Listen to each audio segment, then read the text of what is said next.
আজকে আসলাম শহীদ দিবস উপলক্ষে শহীদদের প্রতি শ্রদ্ধা জানাতে পরিবারের লোকজনদের সাথে।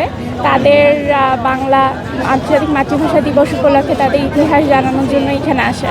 এখানকার সার্বিক পরিবেশ আপনার কেমন লাগছে? হ্যাঁ, সার্বিক পরিবেশ খুবই ভালো, কোনো ধরনের কোনো খারাপ দিক আমি দেখলাম না। সব কিছু সুস্থভাবে হচ্ছে, সুন্দরভাবে হচ্ছে, সবাই তাদের নিজ নিজ জায়গা থেকে সব কিছু ভালোভাবে করছে। আচ্ছা, আপনার বয়সে বা আপনার সার্কেলে যারা আছে তাদেরকে কি বার্তা দিতে চান যে আসলে শহীদ মিনারে আপনি এসেছেন, তাদেরকে কি বার্তা দিবেন? আমরা যে যা জায়গা থেকে সবাই শহীদদের প্রতি শ্রদ্ধা রাখবো, বাংলা ভাষাকে আরও চর্চা করব।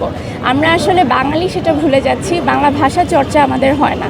নতুন প্রজন্মদের বলতে চাই, তোমরা বাংলাকে আরও চর্চা করো, সুন্দরভাবে বাংলাকে উপস্থাপন করো, কিবোর্ডে বাংলা টাইপ করা শেখো, সব কিছু বাংলায় করার চেষ্টা করো, বাংলার তারিখ মেনটেন করো, ডায়েরি মেনটেন করলে বাংলাকে একটু প্রাধান্য দাও, এটাই। আচ্ছা, আমরা এখন দেখতে পাচ্ছি যে আসলে নিম্নবিত্ত থেকে উচ্চবিত্ত সব শ্রেণীর মানুষই কিন্তু চাচ্ছে তার বাচ্চাকে ইংলিশ মাধ্যমে পড়ানোর এবং ইংলিশ অভিজ্ঞ করার জন্য। এই ব্যাপারে আপনি কি বলবেন? আমার এখানে দুইটি দিকদর্শন আছে। আমি মনে করি তারা বাচ্চাকে ছোটোবেলা থেকে প্রিপেয়ার করতে চায় হায়ার স্টাডিজের জন্য। লাইক আমরা যখন মেডিকেলে পড়েছি, আমাদের মেডিকেলের সব বুকই কিন্তু ইংলিশে ছিল। তো তারা মনে করে ছোটোবেলা থেকে যদি বাচ্চাদেরকে ইংলিশ মিডিয়ামে পড়ানো যায়, তাহলে হয়তো পরবর্তী যে হায়ার স্টাডিজের ক্ষেত্রে তাদের জন্য সহজ হবে। তাদের দিকটা বুঝতে পারছি, কিন্তু আমার নিজ ক্ষেত্রে যেটা মনে হয় যে বাচ্চাদের ছোট থেকে একটু বাংলার দিকে ঝোঁকানো উচিত।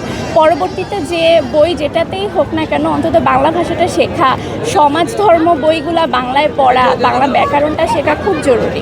আমি অনেক মায়েদেরকে শুনি যে আমার বাচ্চাটা সব সাবজেক্টে ভালো, বাংলা একটু খারাপ, খুবই খারাপ লাগে। অথবা বেশিরভাগ বাচ্চারা যখন আমার চেম্বারে আসে ইংলিশে কথা বলছে, হ্যাঁ, বাংলায় তারা কমফোর্টেবল ফিল করে না। জিনিসটা আসলে দুঃখজনক। আমরা বাঙালি, আমাদের ফার্স্ট ল্যাঙ্গুয়েজ হওয়া উচিত আসলে বাংলা। বাবা মার উচিত সেক্ষেত্রে একটু মনোযোগ দেওয়ার।